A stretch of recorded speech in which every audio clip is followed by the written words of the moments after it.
Nibyo reka mbasuze kandi mbifurize kugubwa neza mbonera kuba ikaze mu mwaka w'ibihumbi 2026 umwaka twinjiyemo bushya turi ku itariki ya mbere mu Mutarama cyangwa se ukwezi kwa mbere. Nshuti bavandimwe bataramukazi banwanyi muri mu gihugu cy'u Burundi, muri Uganda, muri Repubulika Demokarasi ya Kongo n'ahandi mu bice bigiye bitandukanye, mbanje kubasuza kandi mbifuriza umwaka mushya. Turi ku munsi w'ubunane cyangwa se turi ku munsi wa mbere w'umwaka w'ibihumbi 2026 nababizi ko aba ari umunsi w'ubunane. Mu by'ukuri rero harabare muri ambiance mu bice bigiye bitandukanye. Mu by'ukuri harabaraye mu rusengero, harabaraye mu tubari n'andi yagiye atandukanye, baraye mu miryango yabo ndetse no mu ngo. Ariko mwese tutitaye ko mwaraye, reka dufate aka kanya twerekeze ku butaka bw'uburasirazuba bwa Repubulika Iharanira Demokarasi ya Kongo, tubanze turebe amwe mu makuru agezweho kugeza kuri saa kuri tariki ya mbere Mutarama umwaka w'ibihumbi 2026. Igihe nk'iki ubwo twari twinjira mu 2025 nibwo inyeshyamba zo mu mutwe wa 23 zari zirimo zinja mu mujyi wa Goma, nibwo imirwano yari rimbanyije mu bice bigiye bitandukanye, nibwo twari turi mu gahinda kwitwa mu by'ukuri umwe mu bayobozi bakomeye cyane bagiye baba intwari. Nibwo turimo tureba uko abasirikare mu by'ukuri barimo bagenda bahunga mu bice bigiye bitandukanye kubera akagambane ka FARDC. Ariko kugeza kuri ubu ngubu muri 2026 ibintu bigaragara ko bizahindutse cyangwa se bizahinduye isura, ntabwo ari kwa kundi. Ariko kandi kamabwire ko nge wumva kuri izi mikoro ndi Bosco Mutaramu cyane, rero nkaba ngiye kuba nabagezaho amakuru agezweho kugeza kuri saha. Nucikwe mbere ya byose banza mu by'ukuri ukande subscribe niba utarabikanda cyangwa se utarayikanda, ni kuri iyo buto itukura. Muri mwaka w'ibihumbi 2026 ibaze winjiyemo utarakanda subscribe kuri Region Info, cyaba ari ikibazo gikomeye cyane. Ukaba ukunda Bosco ariko utarakanda subscribe, icyo nacyo ni ikindi kintu gikomeye cyane. Reka rero dukande subscribe ubundi turebe uko ibintu byifashe cyangwa se uko ibintu bihagaze. Wa muntu we, turebe uko mu by'ukuri biba byifashe hirya no hino. Ubutegetsi bwa Repubulika Iharanira Demokarasi ya Kongo nyuma yo guhiga yuko bashaka kwigarurira ibice byose, izi za Uvira mwumva zirimo ziranugwanugwa, izi za Goma, izi za Bukavu, nyuma yo kugambira ko bashaka kuzigarurira, noneho Kinshasa imaze kwiyamiriza ku butegetsi bwa Kigali. Nibiki Kinshasa imaze kuvuga? Ariko hagati aho ngaho uwo bita Colonel Nanga Yeburo, umuhuzabikorwa w'ikitwa AFC cyangwa se Alliance Fleuve Congo, yamaze gutangaza yuko bafite gahunda cyangwa se umugambi ukomeye cyane rutura. Nta wundi nuko ngo bagomba kuba babasha kugera mu bice byose bigiye bitandukanye mu by'ukuri by'igihugu. Ntabwo ari izi za Kinshasa gusa zonyine bavuze ahangaza ho Katanga, baravuga Crimea, baravuga kandi Kisangani, baravuga n'ibindi bice bigiye bitandukanye aho za Shabunda. Colonel Nanga yabigarutse. Gusa reka turebe icyo ubutegetsi bwa bwa Kinshasa bumaze kuvuga. Murabizi ko Kinshasa ihora ivuga ko umutwe wa 23 izi nyeshyamba za M23 aizo mu by'ukuri zibasha kugira iki, zibasha kuba zafashwa n'uruhande rw'u Rwanda. Ese ibyo ni ukuri? Ibyo mu by'ukuri murabizi ko u Rwanda rukomeza kugenda rubihakana, Kinshasa ikomeje kugenda birushinja. Ariko se nyuma y'ibyo ubundi bigenda bite? Leta ya Repubulika Iharanira Demokarasi ya Kongo iramagana bikomeye ibikorwa bya gisirikare by'u Rwanda ngo byaba bikomeje mu burasirazuba bw'iki gihugu. Tutitaye ku byo ari byo byose, tutitaye ku byo Kigali ivuga, tutitaye ku byo Kinshasa ivuga, reka twirebere ubundi amakuru noneho ageze he. Kinshasa yavuze iki? Biraza kurangira gute? Kuko ubihakana azakomeza bihakane, ubyemeza azakomeza byemeze. Ngira ngo maze kuba mwabibona, tutitaye ku biganiro bya Doha, tutitaye ku biganiro bya Washington ndetse n'ibya Rwanda byagiye birangira na Nairobi. Katurebe update kuko twasanze ko mu by'ukuri ntacyo bihindura. Abataramu n'abataramukazi ibyo murabizi, ndimo ndavuga namaje kubwira ko ari Bosco Mutaramu cyane imbere ya mikoro za Region Info. Leta ya Repubulika Iharanira Demokarasi ya Kongo ku itariki 31 z'ukwezi k'Ukuboza, ubwo twari tukiri mu 2025, nshimira cyane abantu bamaze no kugera muri uyu mwaka, yavuze ko iri kwamagana bikomeye ibikorwa by'igisirikare cy'u Rwanda bikomeje mu burasirazuba bw'igihugu. Yabavuze ibisirikare yabavuze ibikorwa by'igisirikare cy'u Rwanda, jya wumva ibikorwa bya M23. Mu itangazo bashyize ahagaragara ubwo twari tariki 31 Ukuboza i Kinshasa, Leta ya Repubulika Iharanira Demokarasi ya Kongo yavuze ko ngo u Rwanda rukomeje kwagura ndetse no gukomeza kwigarura ibice by'igihugu cyayo. Kinshasa yavuze ko ngo mu by'ukuri leta y'u Rwanda ikomeje kwigarura ndetse no gufata ibice by'igihugu cyayo, cyane cyane mu mujyi wa Uvira n'utundi duce tuwukikije, aho ngo ingabo z'u Rwanda zigenda zisatira ndetse zimanuka zijya mu majyepfo. Iyo bavuze muri ibice jya wumva yuko bashatse gusobanura ko bari kwerekeza muri Katanga, bari kwerekeza muri Krame, dore ko amwe mu makuru dukesha bamwe mu bagize itsinda rya Wazalendo bavuga ko ngo kuri ubu ngubu abo muri izi nyeshyamba mu by'ukuri ngo barimo bashaka guca muri Fizi kugira ngo babashe kuba banyura mu gace bita Rulimba, bambukire Tanganyika, bakubitire hehe muri ibi bice mu by'ukuri bashaka kwifuza kugeramo byo muri Crimea niyo M23 ngo noneho iri gushakisha. Leta ya Repubulika Iharanira Demokarasi ya Kongo rero ikaba ivuga ko ngo ibyo bikorwa ari igitero kigaragara ku busugire bw'igihugu, ariko kandi nanone bakavuga ko binyuranyije n'amategeko mpuzamahanga kandi bikaba bigaragaza gusuzugura amasezerano n'inshingano u Rwanda rwiyemeje ku rwego rw'akarere n'isi yose. Nsobanuye kuri iyi ngingo ku cyo Leta ya Repubulika ya Demokarasi ya Kongo bavuze, iyo bavuze ngo ni Leta ya Repubulika ya Demokarasi ya Kongo ivuga ko ngo ibyo ari ibikorwa cyangwa se ari igitero kigaragara ku busugire bw'igihugu. Kwanza mbere na mbere Leta Kinshasa banje gusasira cyangwa se kwerekana ko mu by'ukuri yagabweho igitero mu by'ukuri n'ikindi gihugu. Ikindi garagaza ko binyuranyije n'amategeko mpuzamahanga cyangwa se ari ukurenga ku mategeko y'i Geneve n'andi mategeko agiye atandukanye. Ikindi bikaba bigaragaza gusuzugura amasezerano n'inshingano u Rwanda rwemeje ku rwego rw'akarere n'isi yose. Ubwo bahise bavuga ko iki, bahise bakomanta kuri Leta Zunze Ubumwe za Amerika.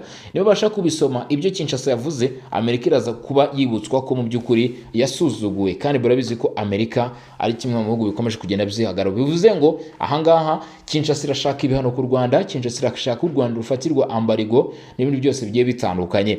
Ibyo bikorwa byongereye cyane ibibazo by'umutekano n'ubutabazi, bishyira mu kaga ubuzima bw'abaturage b'abasivili. Iyo tuvuze abaturage b'abasivili, umva miliyoni zikaba muri zirindwi Kinshasa ivuga ko zimaze kuva mu byabo, yaba bahungiye imbere mu gihugu ndetse n'abahungiye hanze y'igihugu, ikitwa immigration ndetse na immigration. Ubwo turumva rero abari mu Burundi, turumva bari muri Amerika, abo bose rero Kinshasa ikavuga ko bakomeje kugenda bagirwaho ingaruka zikomeye cyane. Hari abahohoterwa, bafatwa ku ngufu, abajyanwa mu gisirikare, abana bakiri bato batujuje imyaka. Ibyo byose nibyo Kinshasa rero ivuga biba nk'ibikorwa by'ingaruka kuri iki kibazo. Bakabasaba ko ibihugu birimo Leta Zunze Ubumwe za Amerika, imiryango mpuzamahanga yose yakanura ikabasha kureba mu by'ukuri ikagira icyo ikora. Niba ubyumva kabone nubwo Kinshasa yavuga ati cyangwa se bitavuze muri rusange ngo agire igikorwa, iyo bakoze igikorwa nk'iki ngiki cyo kudekarara ikibazo, nta kindi kintu bagambira cyangwa se bashatse kugaragaza, baberekana ikibazo, kandi ikibazo cyamaze kugaragara nko mu mategeko mpuzamahanga, hahita habaho ingaruka z'uko mu by'ukuri ari ibihano bifatirwa ku gihugu. Nk'uko byemejwe n'inzego za leta n'imiryango itanga ubutabazi, burya ngo mu minsi ishize abarenga 500 bamaze guhunga ingo zabo. Abantu 500 ni abantu benshi cyane, ndetse abangaba mu by'ukuri ntabwo babashije kurira ubunane mu ngo zabo cyangwa se n'imiryango yabo, kuko ibi ubyumve neza, ntabwo ndimo nakubeshya. Hariho abantu mu by'ukuri batandukanye n'imiryango yabo, hari abatandukanye n'abana babo, hari abatandukanye n'abagabo babo cyangwa se abagore babo, hari abatandukanye n'ababyeyi babo. Abo bose mu by'ukuri umwaka w'2026 bawinjemo batari kumwe n'imiryango yabo, yewe hari n'abitabye Imana. Ko nakabaro gakomeye cyane uba ugomba kuba wamenya. Bamaze rero guhunga ingo zabo, naho umubare wa civile bishwe mu bikorwa by'ingabo nkuko Kinshasa bivuga ngo by'ingabo z'u Rwanda n'imitwe bifatanyije, ngo burya ngo bagera ku 500 by'umwihariko mu bitero byabaye mu misozi ya Fizi, Kamanyora, Minembwe, ubwo turakubitira na Uvira, Makabura ya mbere n'ahandi, ubwo M23 imisatiro bita Baraka, ngo burya 500. Ndagira ngo wumve abantu bose ukuntu bangana. Abantu 500 ni abantu benshi cyane, ni umubare mwinshi cyane. Iyo tuvuze abantu 500 bakaba barishwe kubera ibi bitero, ujye wumva ko ari ibikorwa by'agashinyaguro, ujye wumva ko ari ibintu bibi cyane. Leta ya Repubulika Iharanira Demokarasi ya Kongo yamaganye kandi kwinjira kw'andi matsinda mashya ngo y'ingabo z'u Rwanda by'umwihariko mu misozi miremire ya Uvira, Fizi na Mwenga, ngo bikaba bigaragaza umugambi wa gisirikare uteganyijwe neza wo kwagura Crimea, agace gaherereye mu ntara ya Tanganyika, ngo gufata aka gace nyine ku ruhande rw'izi ngabo. Ndakwibutsa ko kugeza uyu munsi amwe mu makuru akomeje kugenda amenyekana cyangwa se bimwe mu byakomeje kugenda bivugwa mwagiye mumenya cyangwa se musobanukirwa mu minsi yashize. Murabizi ko nk'uko amakuru yakomeje kugenda abitangaza, Leta Zunze Ubumwe za Amerika ku itariki 4 ukwezi k'Ukuboza mwaka ushize wa 2025 basinyishije u Rwanda na Repubulika ya Demokarasi ya Kongo. Icyo gihe ibitero byahise biba, nibwo abantu batangiye guhunga, imirwano ikomeza kugenda iba, ariko ntabwo mu by'ukuri byigeze byamaganwa icyo gihe. Ahubwo ku itariki 9 ishyira ku itariki 10 ubwo M23 yinjiraga muri Uvira, nibwo habayeho ko amahanga yamagana, bityo kuba Leta Zunze Ubumwe za Amerika zarinjiraga muri iki kibazo ibintu bitangira ubwo. Leta ya Repubulika ya Demokarasi ya Kongo kugeza umunsi iramagana kandi kwinjira kwandi matsinda mashya ngo y'ingabo z'u Rwanda. Icyo nashaka kukubwira, Leta Zunze Ubumwe za Amerika zahise zivuga ko abasirikare bari hagati y'ibihumbi 3 n'ibihumbi 5.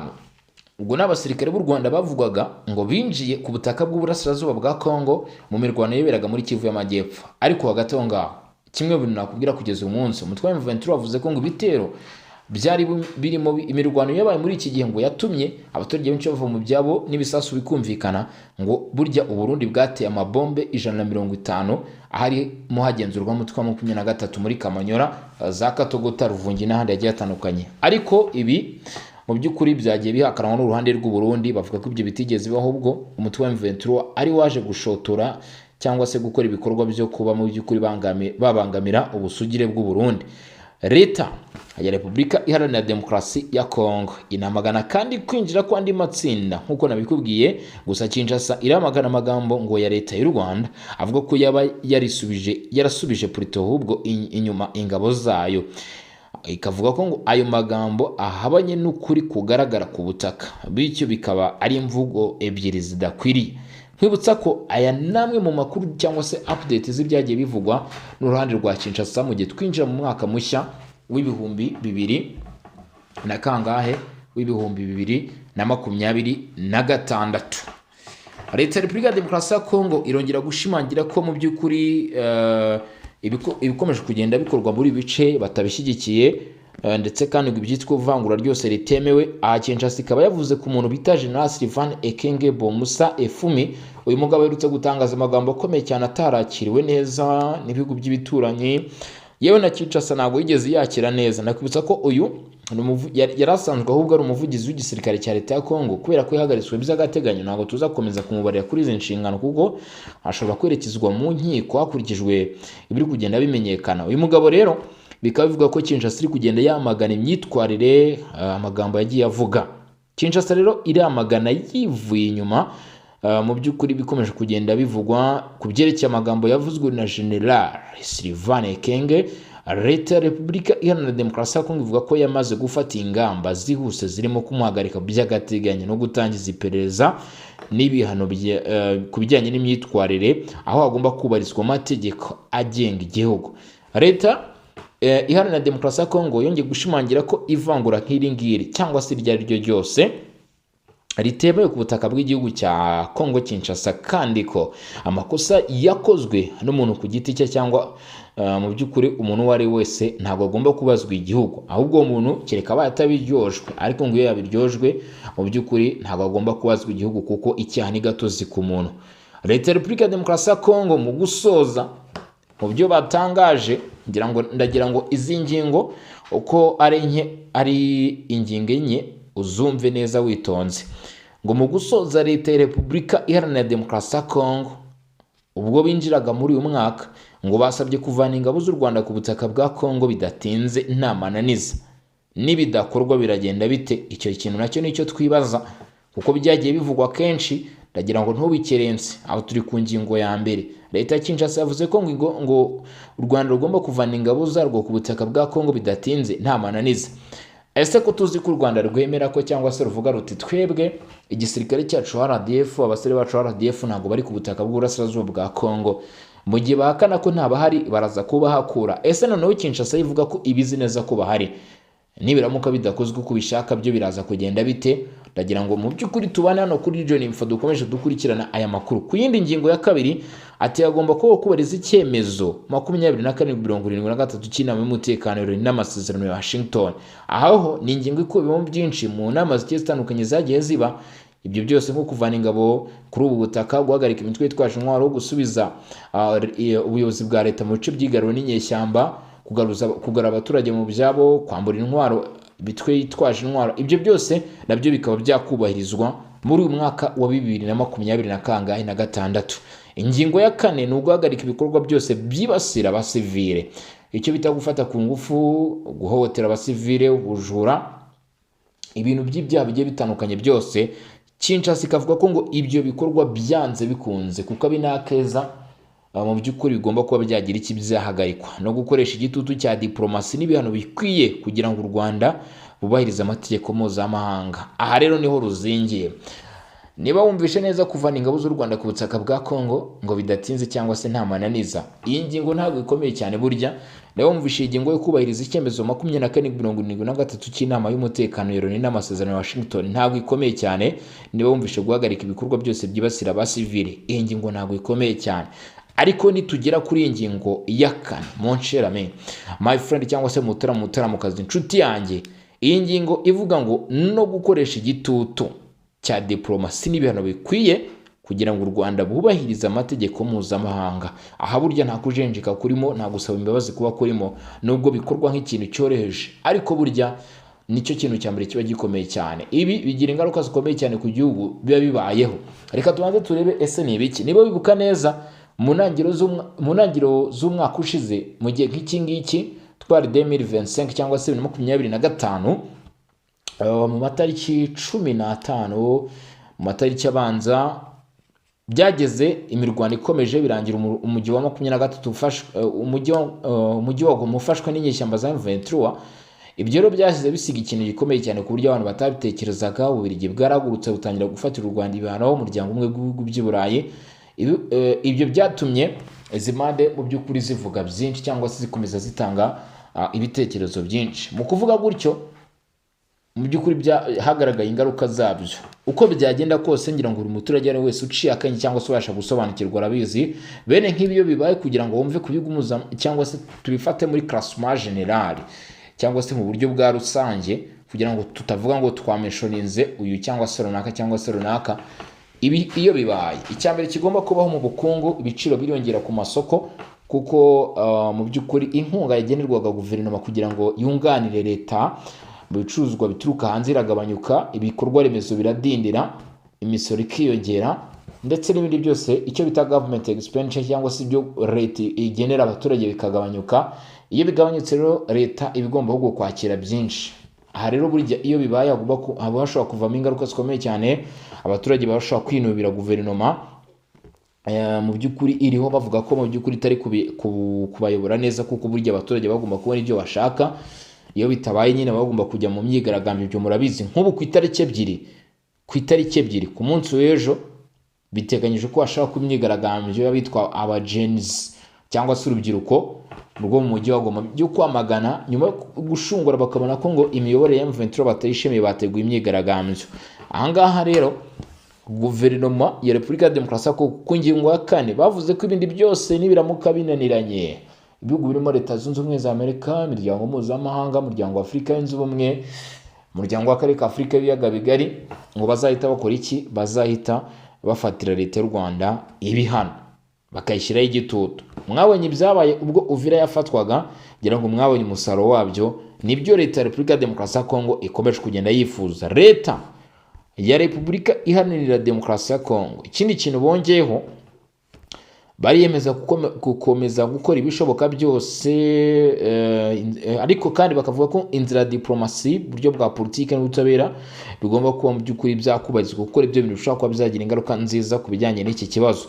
Amwe mu makuru yakomeje kugenda amenyekana cyangwa se bimwe mu byakomeje kugenda bivugwa, bimwe mu byakomeje kugenda bigarukwaho, binavugwa umunsi ku wundi nk'uko mwakomeje kugenda mubibona, nuko buryo biramutse bibaye byiza ngo iki kibazo cyakemurwa mu buryo bwa diplomasi cyangwa se mu buryo bw'ibiganiro, kuko ari byo bishobora kuba byatanga umusaruro. Ariko ibi mu gihe bidashobora kuba byakunda cyangwa se mu gihe bishobora kuba bitabayeho, Kinshasa ikavuga ko hashobora gukoreshwa izindi mbaraga z'umurengera.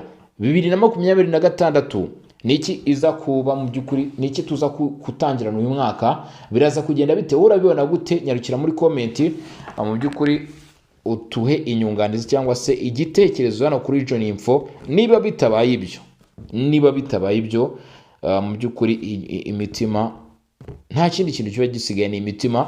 Hanyuma rero ku bantu mutarakanda mu by'ukuri subscribe nicyo gihe nako kanya, ndetse kandi nanone ku bantu mutarajya muri group yacu Songa Mbere mu by'ukuri unyarukireyo ugakandeho, hanyuma ubundi dukomeze kugenda turushaho kugenda tubana. Nge rero nari Bosco umutaramo cyane, mumaze kuba mwabimenyera, mumaze kuba mwabimenya, umunsi ku wundi tugenda mu by'ukuri tubana. Kuva mu mwaka w'2025 twagiye tubana ku mbuga zigiye zitandukanye, 2024 twari kumwe na 2023 icyo gihe cyose, ariko kugeza umunsi turi kumwe hano 2026 ngo burya ibyejo birabejo, ariko uyu munsi bwo turi kumwe na 2026 cyangwa se ahashize twahibandaho cyane. Reka duha agaciro ko uyu munsi turi kumwe dukande like D. Kandi nanone ku bataramukazi bashaka kutuvugisha, mu by'ukuri andika muri comment cyangwa se mu by'ukuri ujye muri group yacu WhatsApp uvuga ati ngiye nashaka kuvugisha umutaramo Bosco, nta kindi kintu kiza guhita gikurikiraho. Mu by'ukuri nta kindi kintu kiza guhita gikurikiraho, ndaza guhita ngira iki, ndaza guhita nkumenyesha, ndaza guhita kwandikira. Gusa icy'ingenzi kandi nanone kwifuza kwamamaza, kwifuza kutwandikira nyine nkuko mbivuze haraguru, nta kindi kintu ugomba kuba wakora. Jya muri telefone yawe wandike akamenyetso ko guteranya 250 7 8 150 7 uraza kutubona mu by'ukuri tuvugane neza 5 kwa 5. Reka rero dusubikire ahangaha uyu munsi wa none, aberekeza mu bunane, aberekeza mu masengesho, aberekeza mu bice bigiye bitandukanye, mwese reka mbifurize kuryoherwa n'umwaka mushya wa 2026. Mbabwira kandi nanone nti Imana n'ibigisha bikomeza kugenda byibanira namwe, amara y'Imana abane namwe. Burya ngo kuyavuga siko kuyamara, kandi kuvuga byinshi siko gukemura ibibazo.